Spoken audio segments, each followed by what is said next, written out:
एक बार एक गांव में एक सज्जन रहते थे और काम धाम कुछ करते नहीं थे, बिल्कुल निठल्ले। कभी इस नेता के साथ, कभी उस नेता के साथ, कभी इधर जाना, कभी उधर जाना।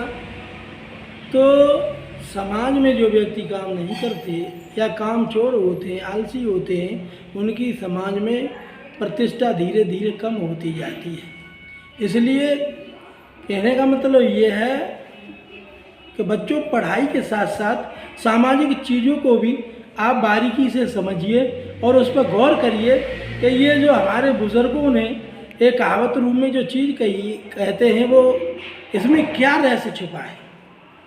आजकल देखा है तुमने कि बॉयज़ और गर्ल्स में बहुत अंतर समझते हैं लोग, लेकिन अंतर नहीं है। अंतर वो लोग समझते हैं जो अज्ञानी हैं, जिन्हें ज्ञान नहीं है और जो अशिक्षित हैं। ऐसे लड़की और लड़के में अंतर नहीं समझना चाहिए। इसी पर मैं आपको एक काव्य बताता हूँ और उसको आप बड़े ध्यान से सुनो। एक बार एक व्यक्ति था, वो कोई कार्य नहीं करते थे और उनके पास एक बिटिया थी और दो बेटे थे।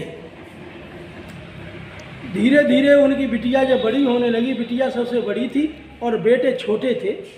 तो जब वो लड़की उनकी जब बड़ी हुई, समय बीतता गया, 18-20 साल की जब लड़की हुई, शादी योग्य हो गई, तो एक दिन उनकी पत्नी ने उनसे कहा कि नेताजी जरा सुनो। तो नेताजी ने कहा कि बताइए क्या कह रही हैं आप। तो उन्होंने कहा, मैं ये कह रही हूँ कि आप कोई कार्य तो करते नहीं और ये अब बिटिया शादी के लिए हो गई।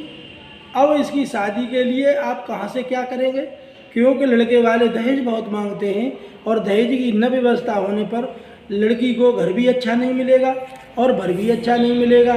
फिर क्या करेंगे आप। तो नेताजी बोले कि उसकी चिंता मत कर, ये सारी चीज़ें तो मेरे दाएं हाथ का खेल है। लड़की की शादी इतने अच्छे घर में करूँगा कि आप समझ भी नहीं पाओगी। मैंने कि ठीक है। घूमते रहे, वो घूमते रहे। एक दिन विधायक जी के जहाँ बैठते थे तो मैंने कहा नेताजी से, मैंने नेताजी कि हाँ लड़की के लिए लड़का देखना। मैंने ठीक है। तो वो विधायक जी ने अपने सहपाठी उनके साथ भेज दी, अपनी गाड़ियाँ भेज दी। जा करके किसी अमुक गांव में उन्होंने लड़का देखा और लड़का धनाढ़ परिवार से था।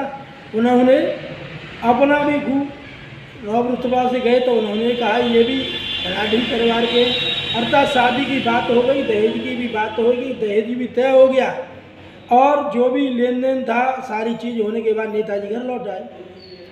घर पे आकर के शादी छटी। शादी का समय नज़दीक आया। घरवाली पत्नी ने कहा कि कुछ इंतजाम तो करो भाई, अब तो लड़की की शादी नज़दीक आ गई है कि वो मेरा है ढके, आप निश्चिंत रहिए, शादी ही तो करनी है बिटिया की, बड़ी धूमधाम से करेंगे। शादी बिल्कुल करीब ही थी। नेताजी ने सारी व्यवस्था खान पीने की करवा ली। बारात जो भी आई उसकी अच्छी तरह व्यवस्था की। शाम को जब दरवाज़ा हो रहा तब उन्होंने कहा, उनके समधी ने, लड़के वाले ने, कि भाई अब तो हमारा जो हम तुम्हारा तय था दहेज वो तो दे दो। मैंने कि अभी अगर दहेज हम तुम्हें दे देते हैं और रात में अगर कोई गड़बड़ हो गई तो फिर बहुत परेशानी हो जाएगी। आपको सुबह विदा होने से पहले ही आप अपना दहेज ले जाना। ठीक है।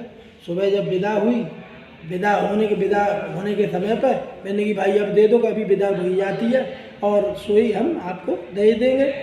नेताजी ने 3-4 लड़के सेट कर दिए और उन्होंने कहा कि मैं अब थोड़ी देर में लड़की की तुम विदा करो और तब तक 2-4 लड़के यहीं रहना, क्योंकि दहेज तो था नहीं। तो मैंने कि मैं ऐसा काम करूँगा, मुझे यहाँ से ले चलना, बस तब तक लड़की की विदा कर देना, लड़की अपने घर चली जाएगी और बाद में होगा वो देखा जाएगा। ठीक है। जैसे ही लड़की की विदा पर नंबर आया तैसे ही नेताजी ने क्या काम किया, देने को तो कुछ था नहीं। नेताजी एकदम मुंह में सर्प डाल करके और वहीं गिर पड़े। झाग बना करके मुंह से झाग निकालने लगे।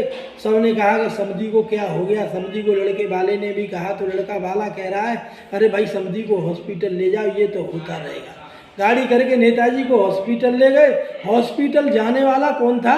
रास्ते में 2-4 किलोमीटर चलने के बाद उठ के बैठे हुए आराम से और तब तक घर संपर्क किया कि विदा हो गई कि हो गई। सब लोग गए कि गए। तो उन्होंने वहीं होटल पर बैठ के फर्स्ट क्लास से सब लोगों की जो साथ में थे उनकी व्यवस्था की और हंसते ठाके मार करके घर लौट आए।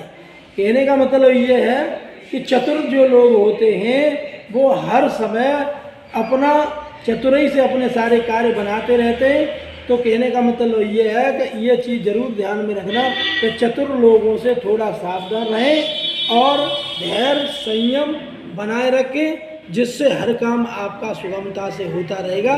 नेक्स्ट